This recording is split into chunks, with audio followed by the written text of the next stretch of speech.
game, we're starting correspondence game, 1947, Mr. Wickstrom versus Mr. Wood. Mr. Wickstrom starts d4, the opening move of the Grandmasters. Mr. Wood plays d5. Looks like we have a classical game going on right now. And sure enough, c4, which is a Queen's Gambit opening. Please take my free pawn. And of course, if black takes, he is up a pawn, but then of course he's wasted a move and not developing a piece. He's given up control of the center because white can immediately play e4. So there's a compensation there for the lost pawn. And of course, if white wanted to get the pawn back immediately, he could just check with the queen, and the queen could come over and get the pawn back immediately. So it's not really a free pawn. Unlike in the King's Gambit, And where it is a free pawn. there was a world champion, I believe it was Korchnoi, who made a science of accepting the Queen's Gambit. Korchnoi was never a world champion. No, but he played for the World Championship a number of times. Yeah, he played Karpov. Right. But he made a science of accepting the pawn, but he knew that he'd have to give this pawn back, but he knew the right time to give it back.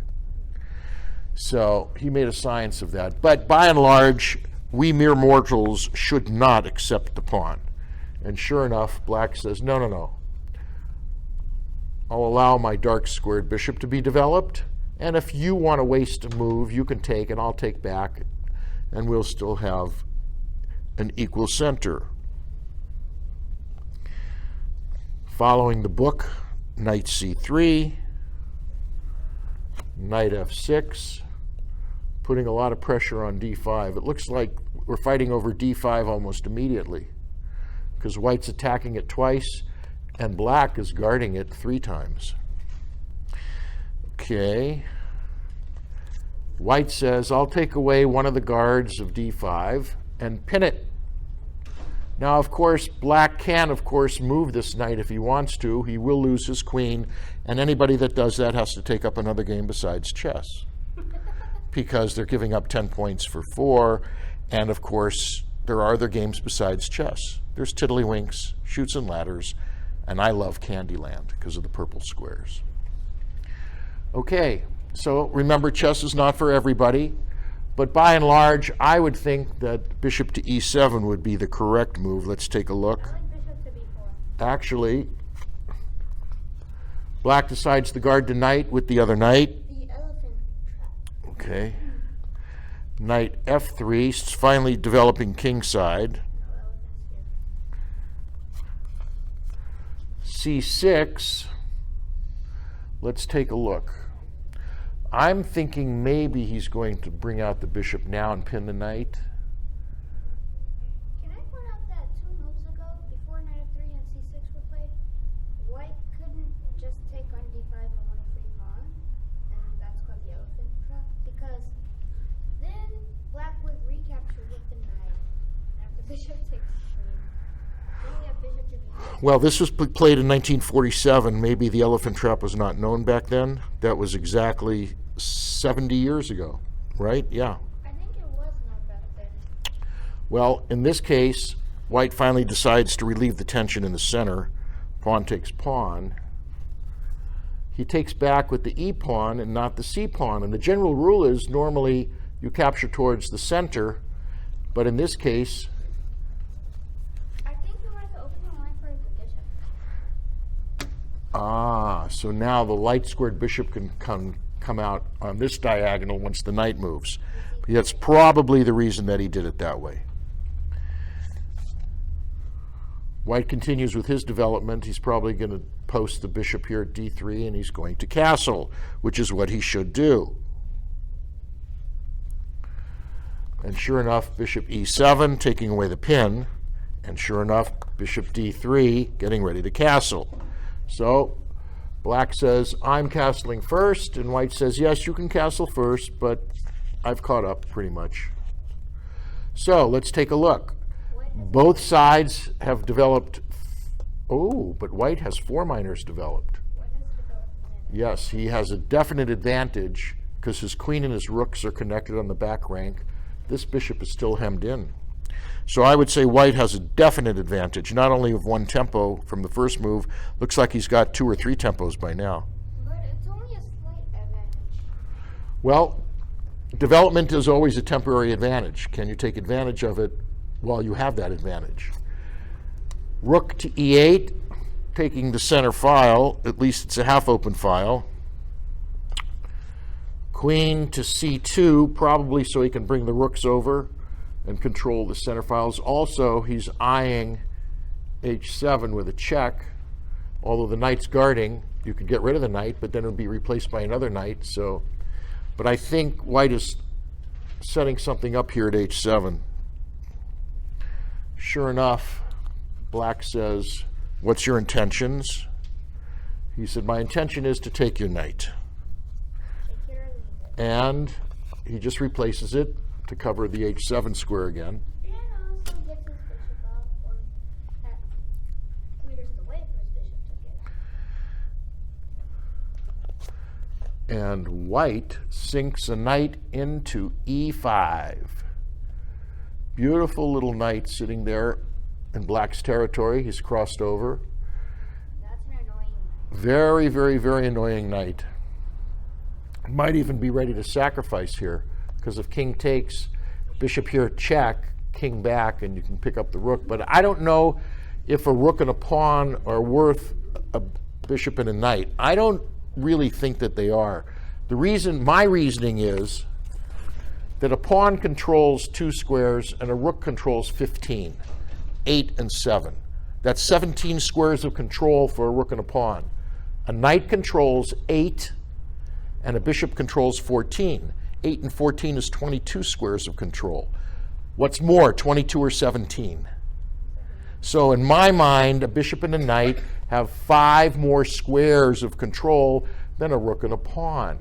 That's why I really don't understand that sacrifice a lot, where you will see even masters give up a bishop and a knight for a rook and a pawn. I don't really like it. A rook and a pawn is better in endgames. Maybe an endgame, but we're now just starting mid-game. I mean, we just started into mid-game. And I think knights, until the diagonals are cleared and pawns have been traded and files are open, I think knights are posted correctly in the center are very powerful. I think they're more than their 3 points. They're as worth much as a bishop. At least. Now, in endgame, computer analysis has shown these go up to 4 points. These stay at 3. It's called Evaluation of the Pieces. It was published in Chess Life in the late 90s. If you want to Google it, I suggest you do it. It's a 12-page article, and it goes into computer analysis over the last 35 years of master and grandmaster games, over 5 million games of analyzation. Bishops are worth 4 points in endgame. Queens have gone up to 10. Anybody want to argue with me, we'll pull out the article from Chess Life, and we'll go over it, along with all the computer analysis. But right now we're in mid-game, so I don't think the bishops are up to 4 points yet. I still think they're probably equal to the knights at this point. At 2 points, because this is a semi-close position. Yeah, with semi-close positions, I think knights are even more powerful than their 3 points. That's my argument. Yeah, they probably go up to like 3.5. That's right. And in completely closed positions, then they'll probably go up to like 5. Just remember, position is everything in chess. Okay. So, I think black does not like this knight sitting in the middle of his territory, so he decides that he's going to trade it. That looks like a questionable move. Well, obviously he wants to take it, and certainly if the knight takes, the bishop's going to be developed. I don't prefer bishop d6. So, white says, you know something? Take it. Why not give But intermediate? actually, he could come here and couldn't he fork this? No, that's what he wants. Yes. That's what white wants. Because I think what's going to happen is he's going to get a check with a tempo. Yeah, and then after king f8, then And sure enough, black falls for it. So we get to see what's going to happen. something tells me I've seen this game before, but I don't exactly remember. First is a check. What happens when you check the opposing king? The game freezes, just like the pause button on your remote control.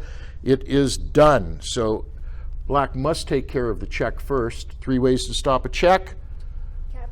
capture the piece that's checking you, which is impossible because the queen would still put the king in check. Interpose, which is Put something in between here, but this is too small a square to put anything in here, so you can't block. nothing can fit.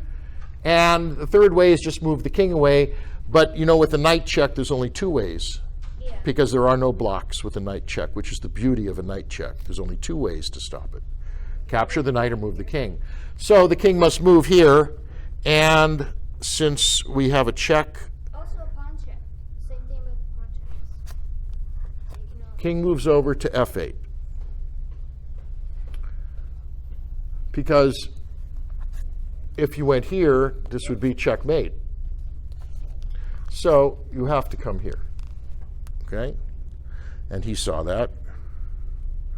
The queen is going to save itself. And he's saying, hey, if you really want my rook, go ahead. I'm just going to come up here and threaten mate right here. yeah. So black's got some problems. So what he does is he actually retreats, I like that move. guards this square, says to the bishop, take me, but I'll take you back. He's getting a little more protection around his king. The queen comes in and threatens mate on the move anyway. And also threatens the f5 knight. So the knight not only saves itself from the bishop, but also protects the checkmate square. The magic move. That's terrible. G6 would have been better. Okay, that was a decisive losing blunder. That's correct. That was a decisive losing blunder is correct. Since I've seen this game, Time for a queen sack. kaboom! Queen takes pawn check. There is no choice for black but to take this. And of course, we now have checkmate in one move. Never sacrifice your queen unless you get extra. Boom, shaka laka laka laka, and we have a checkmate. Yay! Isn't that amazing?